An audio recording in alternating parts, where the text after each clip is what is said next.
Hello friends, എല്ലാവരും സന്തോഷമായിരിക്കുന്ന വിശ്വസിക്കുന്ന അധികം നിൽക്കുന്ന സബ്സ്ക്രൈബ് ചെയ്യുക. നമ്മൾ ഇന്ന് ഉണ്ടാക്കാൻ പോകുന്നത് ഫ്രഷായി ഈന്തപ്പഴം വെച്ചിട്ടുള്ള ഒരു അടിപൊളി അച്ചാറാണ് നമ്മൾ ഇടാൻ പോകുന്നത്.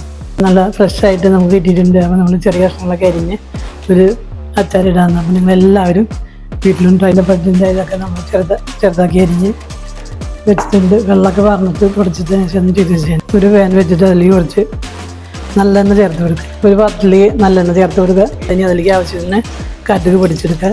നമ്മൾ കടുക് പൊട്ടി വന്നത്. അപ്പോൾ നമ്മൾക്ക് അത്യാവശ്യം 10 വെളുത്തുള്ളി ചേർത്ത് കൊടുക്കുക. ഇഞ്ചിയും ചേർത്ത് കൊടുക്കുക. നന്നായി ഒന്ന് വഴറ്റിയെടുക്കുക. ഇതിലേക്ക് 5-6 പച്ചമുളക് ചേർത്ത് കൊടുക്കുക. ഈ മസാലപ്പൊടികളായ കാശ്മീരി മുളക് പൊടി, പിന്നെ കുറച്ച് മഞ്ഞൾപ്പൊടി ചേർത്ത് കൊടുക്കുക.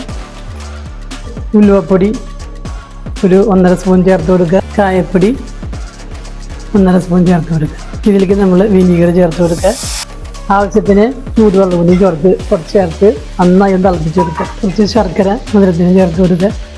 ഇതിലേക്ക് നമ്മൾ ഈന്തപ്പഴം ചെറുതാക്കി അരിഞ്ഞത് ചേർത്ത് കൊടുക്കുക. 5 മിനിറ്റ് നേരം ഒന്ന് ഊരി വെച്ച് ഒന്ന് വേവിച്ചെടുക്കുക. നല്ലൊരു ഈന്തപ്പഴം അച്ചാർ ഇവിടെ റെഡി ആയിട്ടുണ്ട്. എല്ലാവരും വീട്ടിൽ ട്രൈ നോക്കുക. Thank you so much. Tata by.